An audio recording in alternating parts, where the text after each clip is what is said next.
Muy bienvenidos, ¿cómo les va? Esto es Consenso, estamos en vivo hasta las 13 horas en la pantalla de TV con todo lo que dejaron las comisiones de ayer. Hoy también se reunió una comisión, la Comisión de Justicia, en un ratito les vamos a contar los detalles.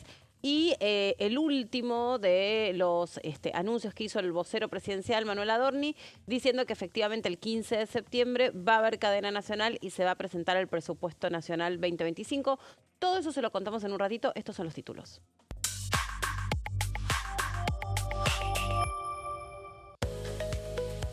Se reunió la Comisión de Discapacidad, se avanzó con la creación del programa Banco Azul para personas con TEA, personas con del espectro autista, que tienen la condición del espectro autista. En un ratito les contamos. Bueno, y atención con lo que pasó en la comisión investigadora Caso Libra. Se realizó una nueva reunión, se resolvieron distintas cuestiones. Recuerden que la idea es investigar qué fue lo que pasó con la criptomoneda que lleva el nombre Libra. Vamos a contarles qué es lo que resolvieron y quiénes fueron y quiénes no fueron.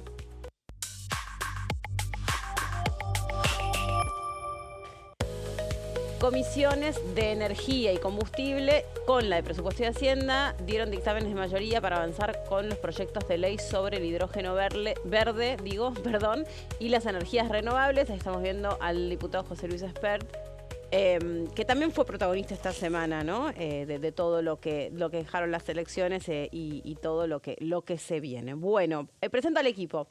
La voy a presentar a Jessy, que debiera presentarla a Gonza primero por una cuestión de reparto, pero la quiero presentar a Jessy. ¿Cómo estás? ¿Por qué se cambiaron hoy? ¿Qué les pasó? Era una estrategia. Claro, lo heredamos del programa anterior y quedamos así distribuidos. Bueno, ¿Cómo estás, Jess? Meli? Bien. ¿Todo bien? Sí, todo bien. Bueno, una jornada ayer de varias comisiones y hoy, bueno, vos nombrabas recién novedades sobre el presupuesto 2026. 2026, yo dije 2025.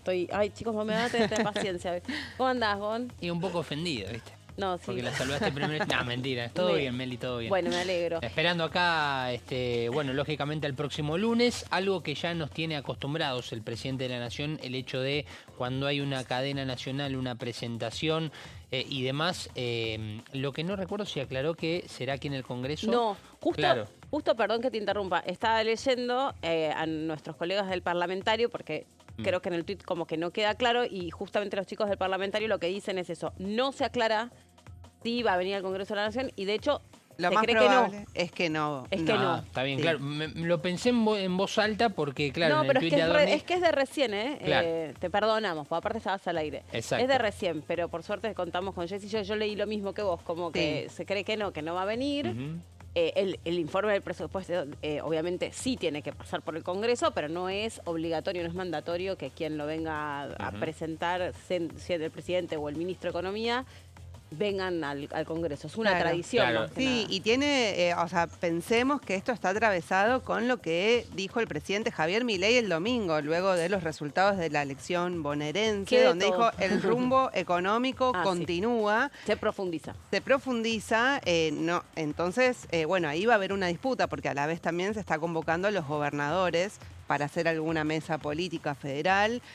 No están muy contentos los gobernadores con lo que la política económica, incluso por estaban los proyectos de ATN, combustibles líquidos.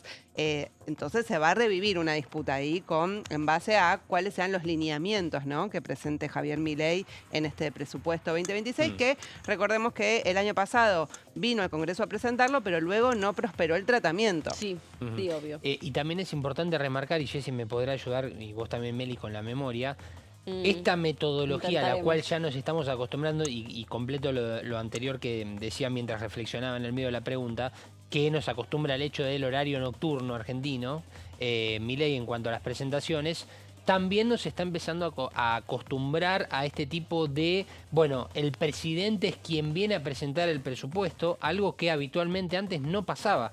Lo que pasaba era que un ministro de Economía, primero creo que lo iba a presentar a la Comisión de Presupuesto, y después también se utilizaba la metodología de abrir el recinto para expresarlo ante los Lo legisladores. que pasa, Gonza, que ahí digo una cosa que me acuerdo. Cuando presentó el anterior, dijo, yo soy el primer presidente que soy economista. Ah, no, sí, claro, sí. Entonces, y como que es casi lo primero que destacó y por eso vino él a presentar. Y después lo otro, que se dice especialmente es, paren que me voy a acomodar esto porque si no voy a estar todo el programa haciéndolo y que es re incómodo. Lo otro es que se refuerza mucho la idea, yo no sé porque no lo conozco personalmente, de que el ministro de Economía, Luis Caputo, es una persona que le incomoda esta cosa de la exposición pública, no es alguien que se sienta cómodo en el ambiente del Congreso, con este ejercicio de preguntas, de respuestas, de que por ahí, o sea, no es alguien que esté tan preparado para esa cuestión, y el presidente Javier Milei lo hace con mayor soltura. Eso es lo que trascendió muchas veces en relación a la figura del ministro de Economía. Algunos dicen, bueno, pero sos un funcionario público, sos un ministro, no sé, entrenate, ¿qué importa que vos no puedas, digamos, acostumbrarte o acomodarte a esa escena, que obviamente debe ser muy complicada para todos aquellos que no están acostumbrados a esto, a la oratoria? Pero bueno, forma parte de sus funciones también. Es una responsabilidad que él tiene.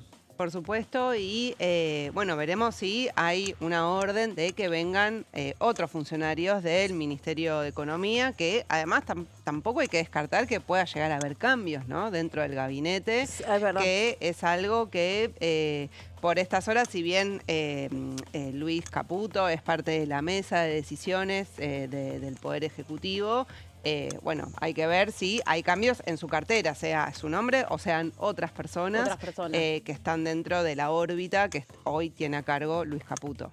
Sí, lo último que se sabía es que no iba a haber cambios, por lo menos, como decías vos, ¿no?, como en el equipo económico.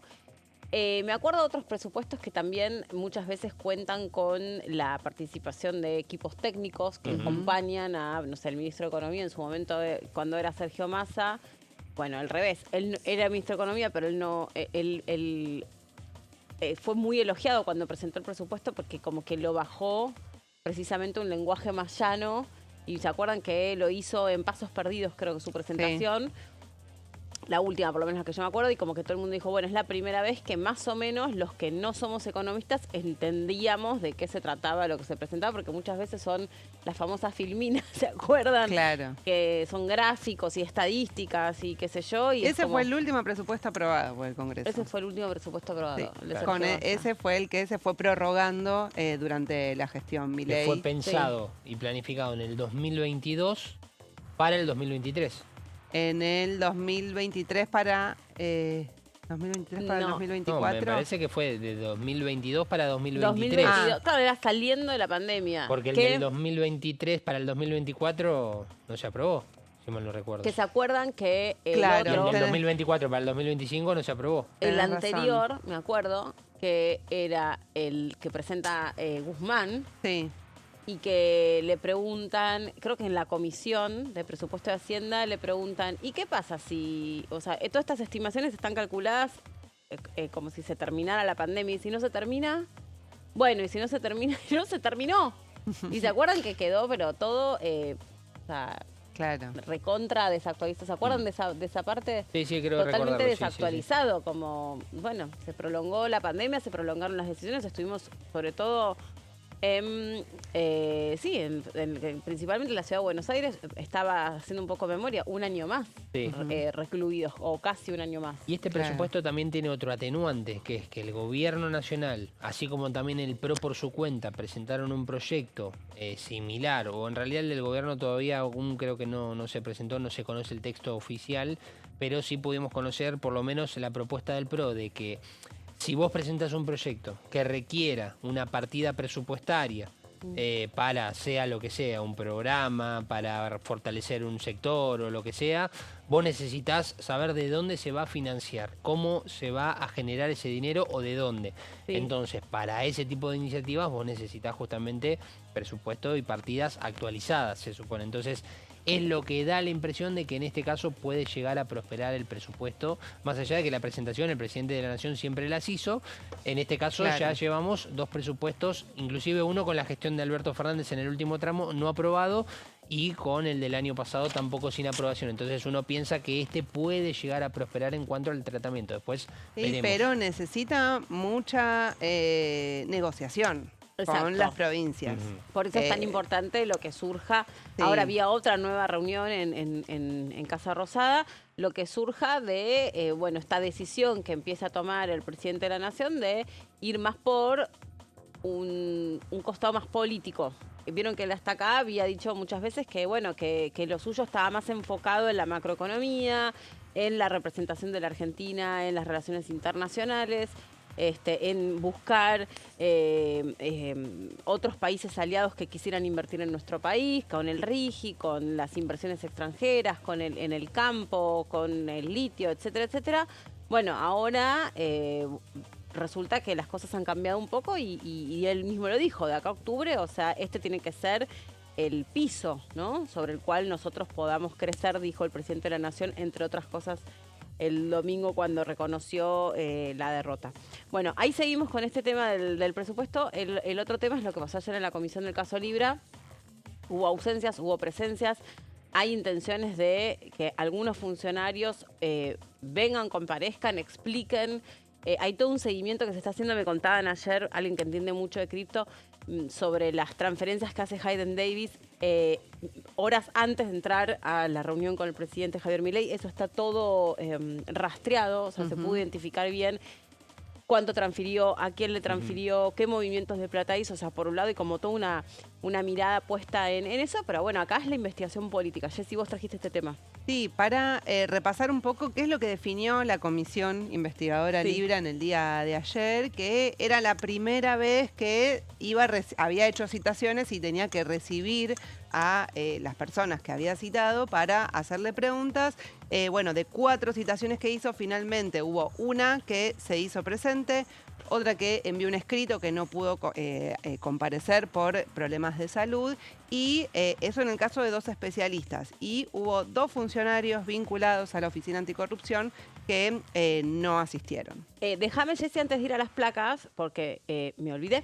Teníamos la opinión del diputado Carvajal, que también fue consultado, que es un diputado que participó de esta comisión y a la que especialmente fuimos a preguntarle, bueno, cómo había interpretado todo lo que había resultado de la reunión. Lo escuchamos y continuamos con lo que vos nos ibas a traer. Estamos en la comisión investigadora de la estafa cripto. Hoy hemos convocado a personas que han trabajado y que trabajan en la Oficina Anticorrupción para que nos expliquen los mecanismos habituales con que trabaja y también recibir la declaración de quién es el titular de la Oficina Anticorrupción. Lo que esperamos es que estas personas comparezcan y vengan a dar su testimonio. Hasta ahora ha habido enormes maniobras para impedir que la comisión y la sociedad accedan a la información, y uno de los objetivos de esta comisión es que la sociedad tenga la posibilidad de tener la información de primera mano. Así que esperamos a los funcionarios públicos que tienen la obligación de comparecer y de dar explicaciones. Ahí aclaraba el diputado Carvajal, bueno, que es un poco lo que se había resuelto, esto que decías vos, ¿no?, que funcionarios tienen obligación de explicar qué fue lo que pasó. Y eventualmente recordamos que hay 2 funcionarios que llamativamente no vinieron. Sí, así es. Y sobre ello se tomó una resolución. Hay que aclarar que estos 2 funcionarios, que son Alejandro Melic, que es el actual titular de la Oficina Anticorrupción en la gestión de Javier Milei, y también la María Florencia Sicabo, que es de la unidad de investigaciones que fue creada en su momento especialmente por el caso Libra, que luego fue disuelta una vez que cumplió esa tarea. Ellos habían sido los 2 citados, ¿no? Son 2 áreas que están que dependen del Ministerio de Justicia, del cual que está liderado por Cunio Libarona. Entonces, ¿qué es lo que ellos hicieron? Enviaron un escrito donde explican de alguna manera por qué no fueron como testigos a la Comisión Investigadora Libra. Los argumentos son casi prácticamente los mismos en los 2 escritos. Lo que ellos dicen es, ya hay una investigación judicial penal en curso. Esta comisión investigadora del caso Libra está superponiendo responsabilidades y hay un conflicto en la división de poderes en la cual estaría incurriendo un error la Cámara de Diputados según la visión de estos funcionarios. Y también plantean que todo lo que tiene que ver con la investigación que desarrollaron dentro de del área de la Oficina Anticorrupción, es de carácter reservado y que no pueden hacer público las conclusiones de esa investigación. Estos fueron más o menos los argumentos centrales que plantearon en los escritos que presentaron. Entonces, ¿qué es lo que resolvió ayer la Comisión Investigadora Libra? Es que el martes 16 de septiembre, es decir, el martes próximo, los van a volver a citar, le van a dar una nueva oportunidad. ¿Y cómo lo van a hacer? Van a enviarle una nota al ministro de Justicia, Mariano Cuño Libarona, para notificarlo de que estos dos funcionarios que dependen de su área no asistieron y que le solicitan que le ordenen que asistan el próximo martes. Entonces, por esa vía es que van a volver a citarlos. Es darles una nueva oportunidad porque en el caso de que el próximo martes no asistan, puede la comisión investigadora, según el reglamento aprobado, recurrir a la justicia para llevarlos por la fuerza pública. Claro. Pero antes de llegar a ese paso, le quieren dar una oportunidad más, ¿sí? Que sería este martes próximo, notificando a quien lidera la cartera de la que ellos dependen, que es Cuño Libarona. O sea que básicamente el ministro de Justicia sería quien baje la línea y le diga a estos dos funcionarios si tienen la posibilidad de ir. Así es. Para que no pase a otra instancia, digamos, la comisión. Así es. Así sería el procedimiento. Así es, darles esa oportunidad. O sea, ya todos saben que la comisión investigadora tiene un reglamento votado por mayoría, donde tienen la facultad de convocar a los funcionarios por la fuerza pública si son reticentes a presentarse.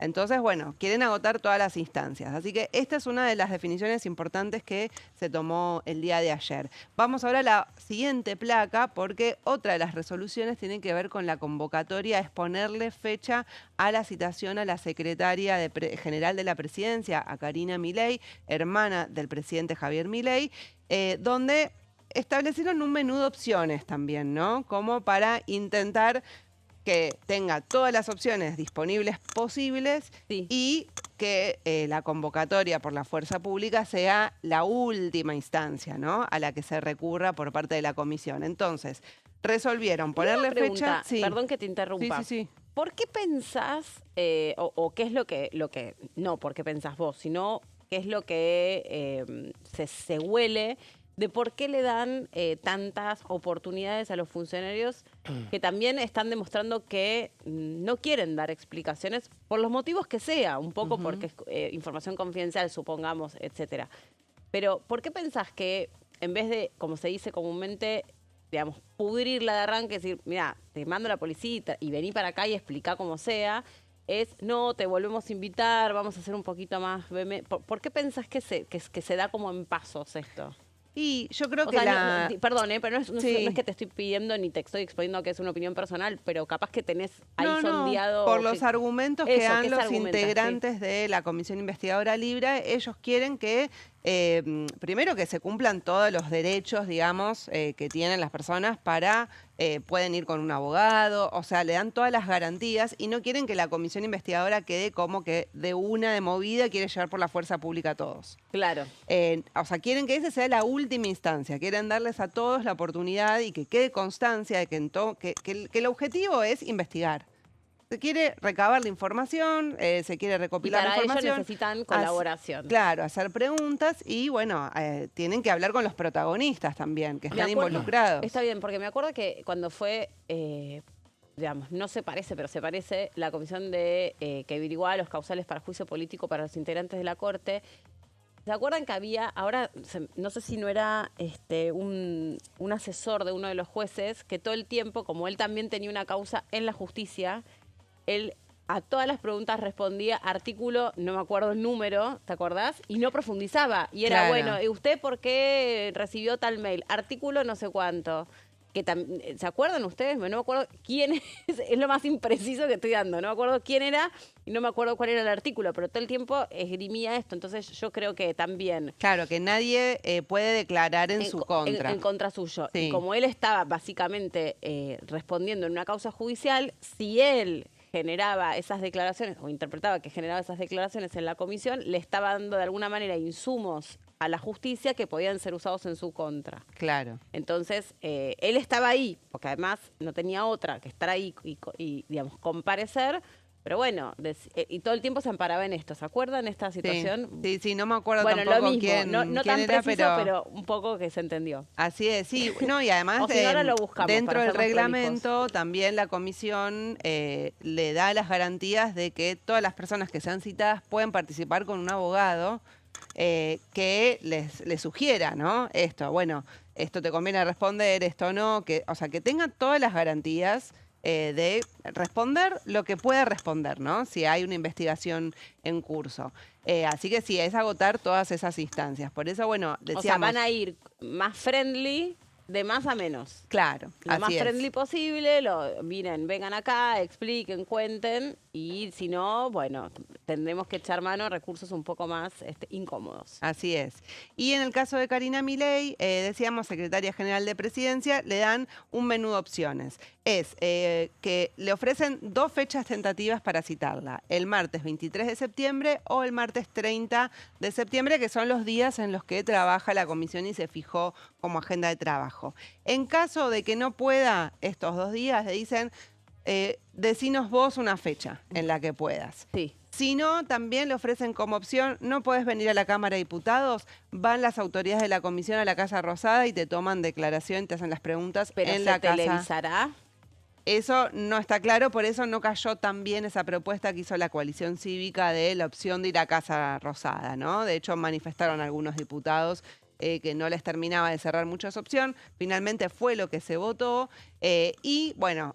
Y lo que dicen es, ponemos como plazo para resolver la situación de Karina la primera semana de octubre. No, porque también el contraargumento de eso, igual estamos a un minutito de ir a la pausa, es que no se espectacularice, ¿no? Que el propósito último sea conocer realmente qué fue lo que pasó, qué grado de participación tuvieron los distintos funcionarios o, funcionarios de gobierno. Pasa que no son todos ministros, pero son funcionarios. Y si eventualmente alguien incurrió en una falta política. Así es. Si no se resuelve la situación a Karina Milei, digamos, antes de la primera semana de octubre, ahí la comisión ya va a ver qué otras alternativas va a tomar con el caso de la posibilidad de utilizar la fuerza pública si es reticente a confirmar alguna de estas fechas. Así que bueno, esto como y dicen después los abogados, es qué temperamento adoptar. Claro, y lo último es que se conformó una subcomisión con la diputada Vega de Innovación Federal, Fra de la Coalición Cívica, Selva Unión por la Patria y Agos Carreño Encuentro Federal para hacer un seguimiento de la causa penal en curso que está en nuestro país, en Argentina. Y ahí está la novedad que Innovación Federal tiene un integrante, la diputada Vega de Salta, que hasta ahora venía estando del bando del oficialismo. Y ahora votó ayer con los que quieren la investigación, con lo cual ahí hay una pérdida, un aliado de la libertad de avanzar. Pausa cortita, ya venimos. Hay mucho para seguir contándoles aquí en Consenso.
La Bancada, de lunes a viernes, 13 horas.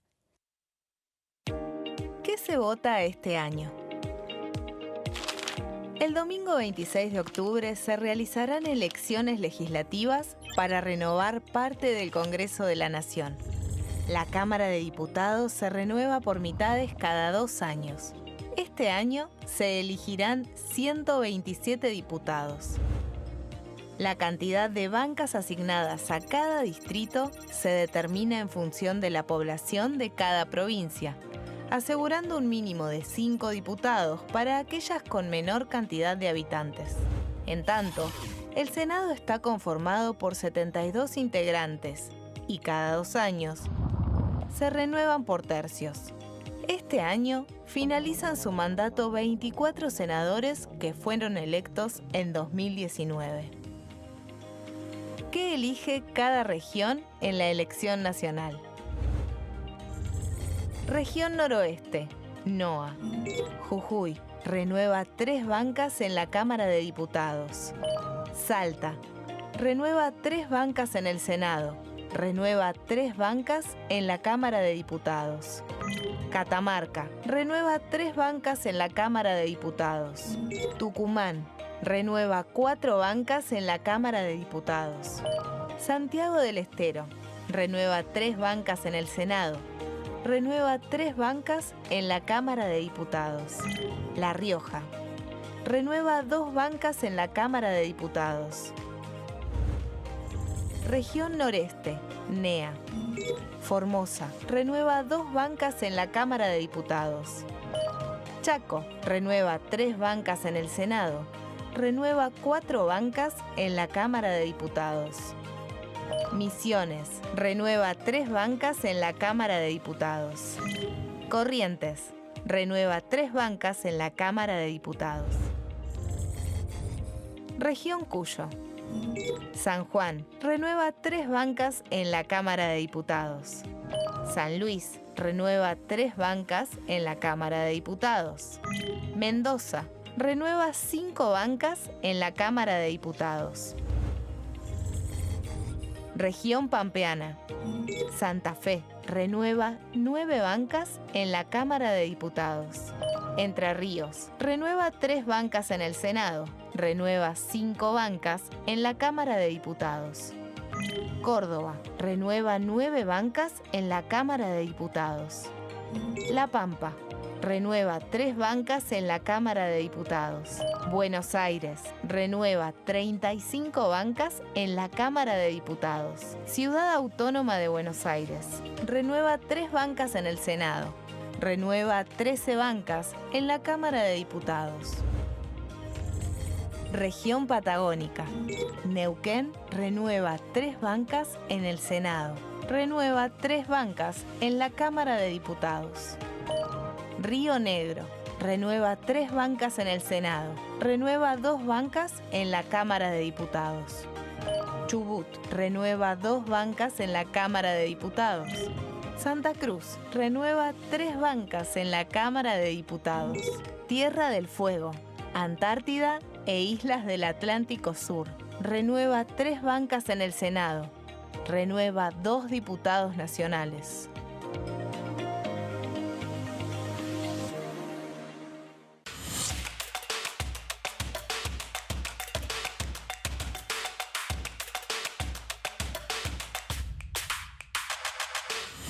Quórum, de lunes a viernes, 14 horas.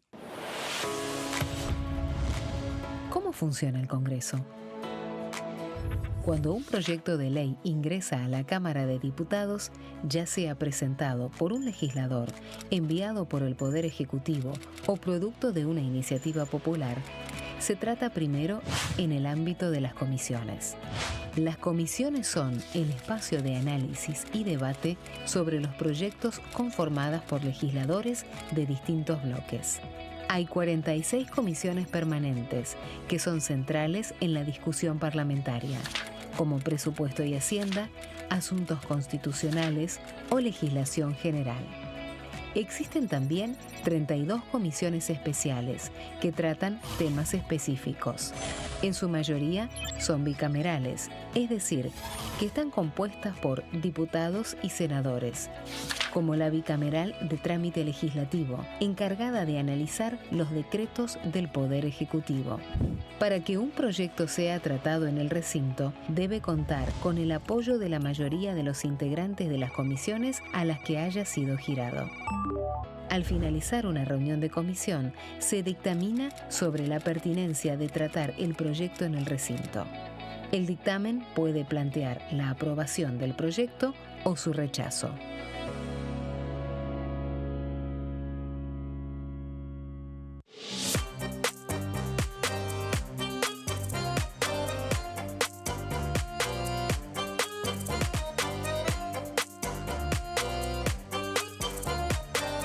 Plenario, de lunes a viernes, 15 horas.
Bueno, seguimos adelante y recuperamos lo que pasó ayer en las distintas comisiones. Hasta recién hablábamos de la Comisión Investigadora Libra.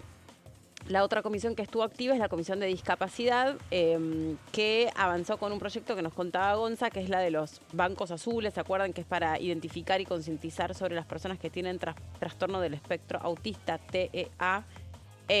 Personas sobre las que se puso especialmente la mirada, por ejemplo, lo decíamos durante la pandemia, donde ellos necesitaban de alguna manera estar identificados de una manera particular. El color azul mayormente suele ser este color que busca identificar, porque es una discapacidad que no es digamos, de fácil reconocimiento, ¿no? Es una discapacidad de tipo intelectual. Por encasillarla de alguna manera, entonces no es que a simple vista se reconoce esa discapacidad, y a veces esas personas necesitan estar identificadas por distintas razones. Por ejemplo, lo explica mucho la periodista María Julia Oliván, que tiene un hijo que es del espectro autista. En las esperas en los aeropuertos, los chicos sí, se ponen muy ansiosos, sobre todo ella porque tiene un niño, pero las personas que tienen algunos, ¿no?, dentro de este espectro, por eso se llama el espectro, porque es muy variada el conjunto de síntomas o de características que se asocian con el espectro autista. Algunos los pone en una situación de muchísima ansiedad, esto de esperar un turno, de esperar en una fila. Entonces ella pedía que hubiera, digamos, porque lo que pasa es que vos decís, bueno, vos tenés una discapacidad. También se habla mucho sobre el símbolo internacional de la discapacidad, que es la persona en silla de ruedas, y que es una discapacidad motriz. Y no alcanza, porque hay muchas otras discapacidades y muchas maneras de sentir que no están reconocidos. Entonces hay como toda una necesidad como de volcar todas estas cosas de todos los colectivos que forman parte, esto que se llama el ecosistema de la discapacidad. Por ejemplo, ella decía, yo trataba de pasar primero en la fila con mi hijo en el aeropuerto para subirme a un avión, y me miraban mal y pensaban que estaba pasando porque yo soy famosa o porque me creo más que otro, y en realidad es porque a mi hijo le hace mal esperar. Pero mi hijo no tiene un cartel que dice que tiene una condición que le hace mal esperar.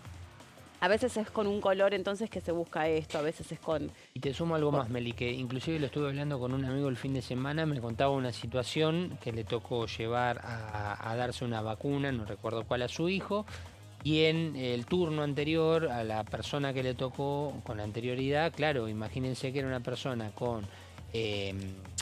era una persona autista. Con TEA. Exactamente, con TEA, y que le tocó un sufrimiento enorme. Entonces esto lo vinculo también con algunos proyectos que se han ido presentando, más allá de el cual participó Daniel Arroyo como firmante, como presidente también de la Comisión de Discapacidad, respecto a la creación no solamente de estos asientos de callejeros azules, básicamente los bancos azules, sino también de estas áreas, estos lugares que se buscan. Adaptados. Sí, adaptados en los lugares de recreación que se llaman lugares de silencio, que es como para que aquellas personas que están haciendo alguna actividad recreativa o en algún lugar de juego y demás, tengan apartado un lugar no solamente para que ellos se sientan cómodos, sino además también para que la gente pueda hacer un poco de reflexión de, bueno, vos ves un cartel que diga espacio de silencio, ¿y qué es esto? Bueno, además de los asientos azules y otras iniciativas, sí, que lo vinculo con esto, Meli, perdón, que es, recuerdo la diputada Pagano que había presentado 3 iniciativas que iban por el mismo lado para los profesionales de los trabajadores de judiciales, para los trabajadores de los colegios y también para los profesionales de la salud. Capacitaciones. Capacitaciones que no van más allá del conocimiento que puedan tener esos profesionales. No es que no estén capacitados porque no pasa con todos. Pero ante una situación de crisis, ¿qué se hace? Bueno, que haya una cierta capacitación y que se entienda qué se debe hacer en ciertos casos y que no todas las personas reaccionan o pueden vivir una situación de la misma manera. Claro. No, lo que pensaba es que no solamente lo del tema de los aeropuertos que vos mencionabas, no es solo la cuestión de que se les complica esperar a quienes son parte del espectro autista, sino también de los estímulos de ruidos, de visuales también, o sea, los carteles, o sea, todo eso es muy dañino o hace... Muy alterante. Claro. De hecho, una de las cosas que hace este chiquito Ian Moche en sus redes sociales es contar cómo percibe el mundo o la vida alguien que tiene esas características. Por ejemplo, él explica que tienen una hiper... sensibilidad sensorial. Entonces, los ruidos, a veces es las personas que mascan chicle, les llega a doler los oídos porque no pueden soportar el mascar.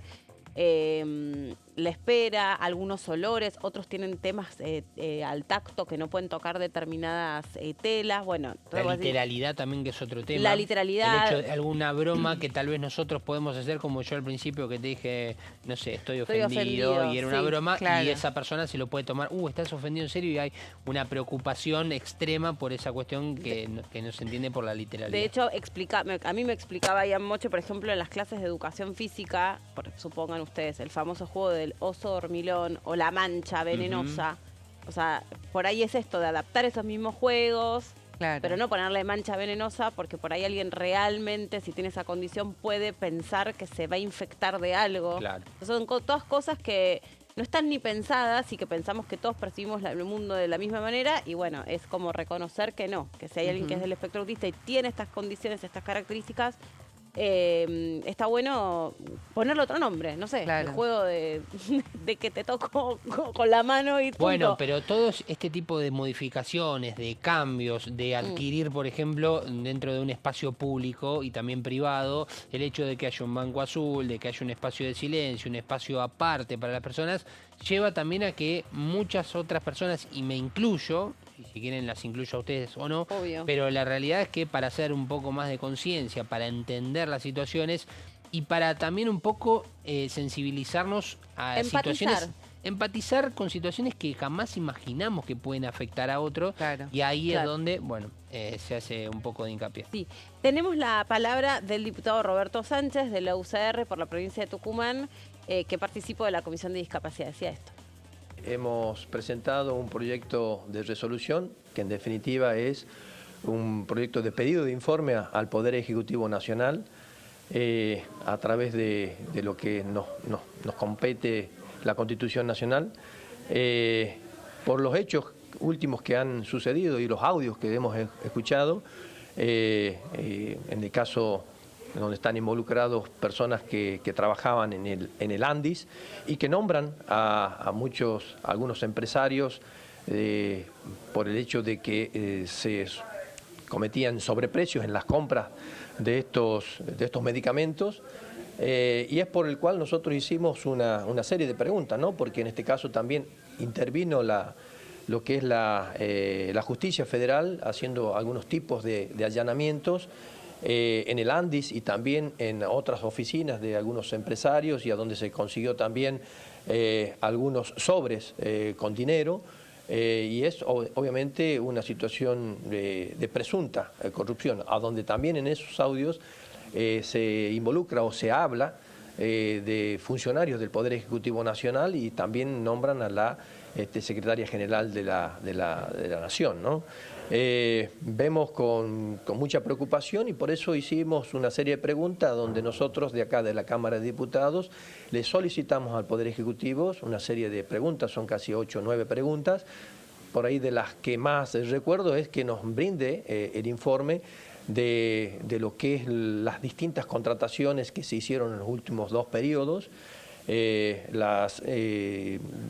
de aquellas que no hubo, digamos, procesos licitatorios, que son compras directas, también que nos informe cuáles han sido los motivos por los cuales se hizo esas compras directas, cuáles son los fundamentos, también las ejecuciones presupuestarias de los últimos 2 periodos, del año 2024 y también del 2025, cuáles fueron los motivos por los cuales sacaron al director de Andis, a Diego Españolo, cuáles fueron los motivos que lo llevaron, si están haciendo algún tipo de auditoría interna y cuál es el proceso en el cual está en estos momentos, que nos informe si hay alguna situación.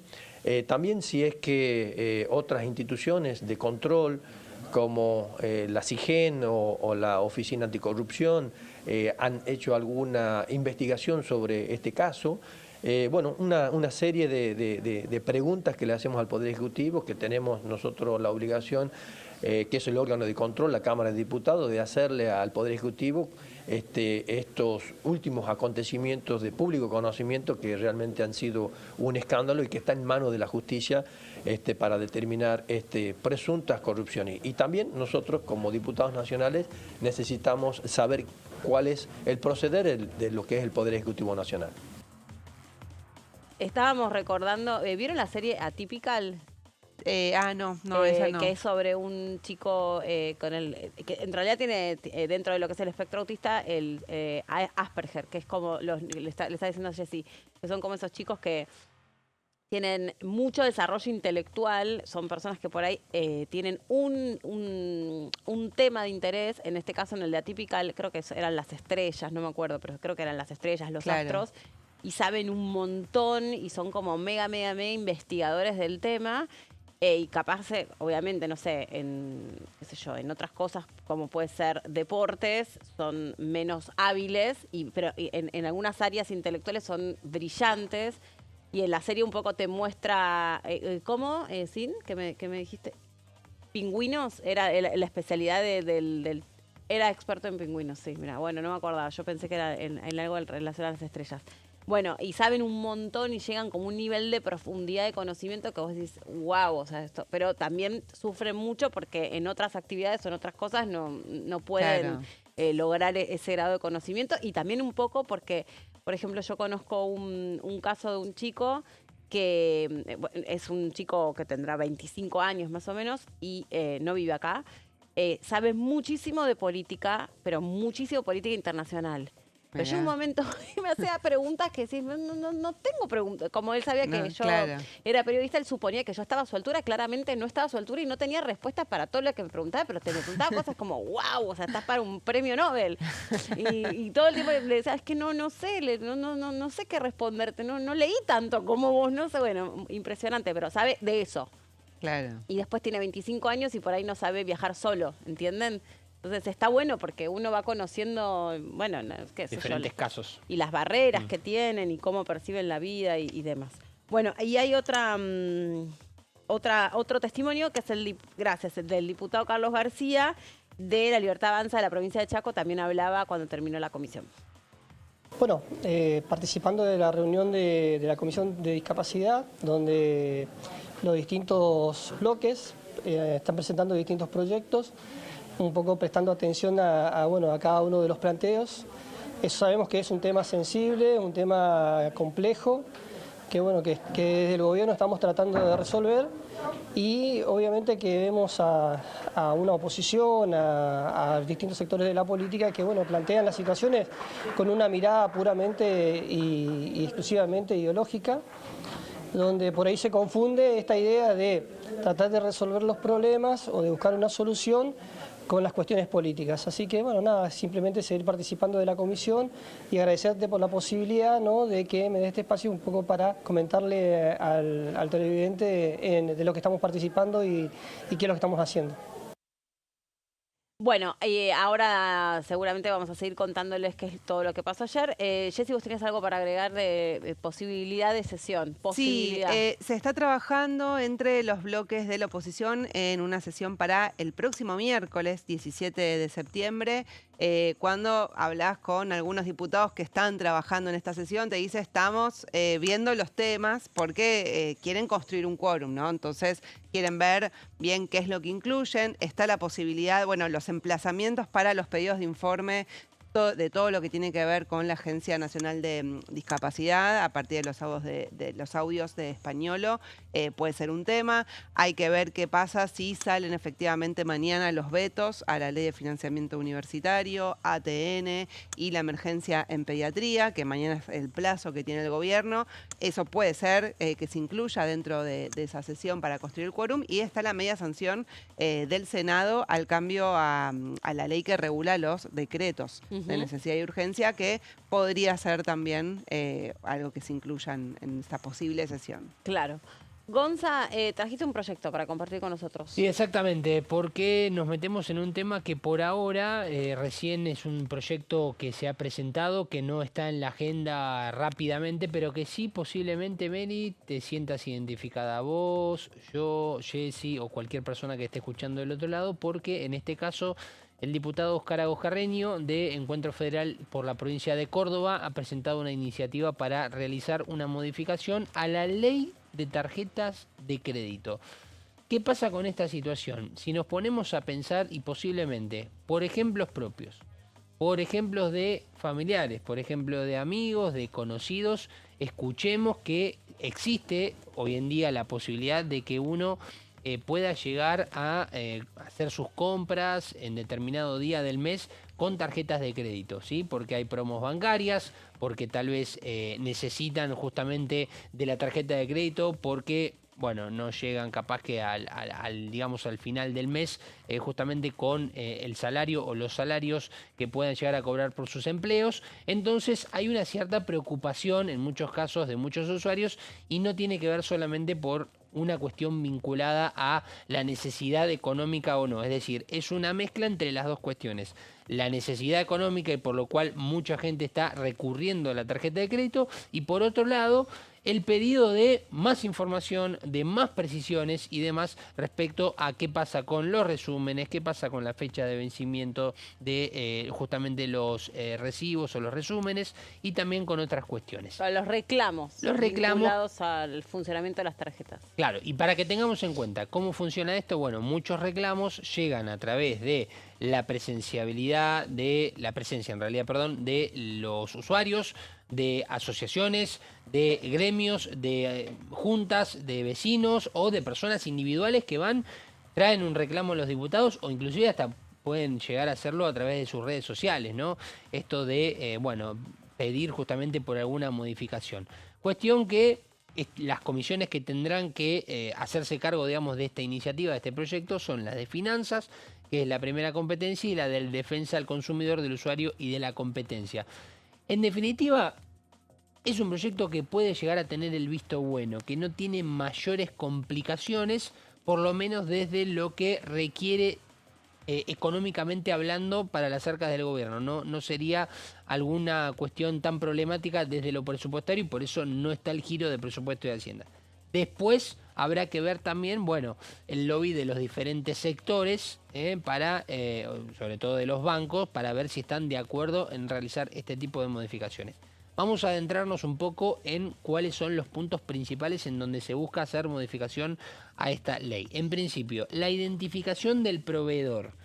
Díganme si alguna vez les pasó que van a comprar un vaso, te aparece, un juego de 6 vasos, sí, que lo compraste. Una razón social que nada que ver. Claro, lo compraste el 2 del mes y el resumen a vos recién te llega el 30, el mes que no viene. Sabés de qué es ese gasto. ¿Ni te acordabas que lo habías hecho con la de débito, con la de crédito? Y te aparece María Pérez. Claro. ¿Quién es María Pérez? ¿Qué pagué? Y después yo googleo a veces. A veces también lo hago. Para decir, che, para acordarme. Porque no sabés si es una estafa, si te están usando la tarjeta de crédito o de verdad vos hiciste ese gasto, sobre todo un gasto no tan importante. A veces un gasto importante te lo acordás, pero no sé, 5.000 pesos. Claro, eso te iba a decir. Vale la pena esta gran aclaración de que uno siempre, o por lo generalmente, hablo de mi caso personal, uno tiene registro de qué paga con la tarjeta de crédito, porque si no diría, usa la tarjeta. No, uno tiene el registro, pero pasa con estos gastos que capaz que son Pavadas, 5.000, sí. 6.000 pesos. Dos individuales. Claro, sí. o que hasta que te equivocaste con alguna billetera virtual, pagaste Sí. 3 alfajores y sin querer cliqueaste y tenés adherida a la tarjeta de crédito y pagaste. Sí, y sí, después sí. esa razón social de ese comercio es, como vos decís, Nada que ver. María Pérez, qué sé yo, no Sí, sé, sí, por sí, poner. Entonces uno empieza a dudar, digo, pero para, ¿esta compra la hice yo realmente? Sí. Entonces empiezan estas dudas, no solamente por la organización de cada uno, sino por la posibilidad de las estafas. Y la palabra de posibles estafas está dentro del proyecto, por eso también es importante esta cuestión. Ese es uno de los puntos. El otro, la fecha de vencimiento del resumen, ¿no? Que aclaramos, también existe la posibilidad de que los bancos te dan una opción dentro de los home banking o hablando presencialmente del hecho de poder cambiar, ¿no? La fecha del vencimiento de la tarjeta. Y el otro es los errores en los resúmenes, ¿no? Cuando te viene, por ejemplo, duplicado un servicio, cuando te viene duplicada una compra, algo que también genera obviamente mucha incertidumbre en los usuarios. Vamos a ir rapidito a repasar porque nos quedan 2 minutitos. Problemáticas que consignan usuarios. Arrancamos por la primera, las abreviaturas o códigos o nombres que no tienen nada que ver justamente con la práctica que gira el establecimiento. Por eso lo que propone el diputado Óscar Agos Carreño es modificar el punto F del artículo 23 de esta ley, que lo único que dice es identificación del proveedor, nada más. Y acá lo que dice es hablar de una razón social, hablar justamente, porque si vos lo googleás con la razón social posiblemente tengas una posibilidad de recordar de qué comercio estás hablando, ¿no? Por ejemplo, es decir, sumarle un argumento más a la hora de ver el resumen y ver de qué proveedor yo María pagué ese Pérez, servicio. Bazar. Es, por ejemplo, exactamente, con la razón social. Bueno, produce incertidumbre, potenciales fraudes, es lo que decíamos, y dificultades en el control. Todo esto está en los fundamentos del proyecto y problemas a la hora de realizar eventuales reclamos. Siguiente placa, con el siguiente problema que están emanando los usuarios. Fecha de vencimiento cercana a la emisión del resumen. ¿Y qué pasa acá? Hay poco tiempo de análisis. Total, con el problema anterior. Hay poco tiempo. Y no lo podés correr Claro. al cierre de la tarjeta. Al cierre no, al vencimiento de la tarjeta. Entonces vos empezás a decir, che, Me para, yo desespera. hice esta compra, es un fraude, no sé qué, y te queda poco tiempo y la tenés Lo que tenés pagar. Primero Porque- pagás y después reclamás. Sí. Exacto, porque si te pasa que te pasás del resumen, te empiezan a correr los intereses. Bueno, entonces que es te otro rompen problema el también. alma. Vamos a ir a la siguiente placa, por eso agrega un artículo bis al artículo 25, justamente en cuanto a los tiempos de recepción. Y los consumos duplicados es otra de las cuestiones problemáticas, con cuotas anticipadas o cargos mal imputados que se dirimen con frecuencia, según lo que dicen los fundamentos del proyecto. El procedimiento actual te obliga a que el consumidor pague y después reclame, ¿no? Pero el pago tiene que estar, ¿no? Y ahí es donde empieza también otro problema, que es el endeudamiento. Si no tenés la plata, porque no cobraste todavía, tenés que poner otra tarjeta para pagar la tarjeta tuya. Y ahí empieza el círculo de endeudamiento de algo que no te compete tal vez. Y el reclamo que genera estos intereses y las cargas injustas que decíamos. Y en la última, si llegamos... Todo sí. Todo yo apoyo el proyecto del diputado Carreño. Bueno, No se que sea el trata de import. una situación que afecta a todos los consumidores, pero que golpea con especial crudeza, dice, a sectores hipervulnerables que no cuentan con ahorros ni acceso a financiamiento barato. Esto es lo que dice Agos Carreño, y a esto apunta también a los sectores que hoy están utilizando una tarjeta de crédito para justamente compras en el supermercado en algunos casos. Sí. Entonces también esto genera incertidumbre, que no siempre son supermercados de las cadenas más conocidas y que son comercios de barrio, que son supermercados más chicos, sin un nombre tan reconocido. Y bueno, también está este tema de la razón social y demás en el resumen. Muy bien. Hasta acá llegamos. Gracias por estar ahí del otro lado. Gracias, Jessy. Gracias, Gonza. Nos vemos mañana. Se quedan en la pantalla de TV. Nosotros nos vemos en un rato. Chau.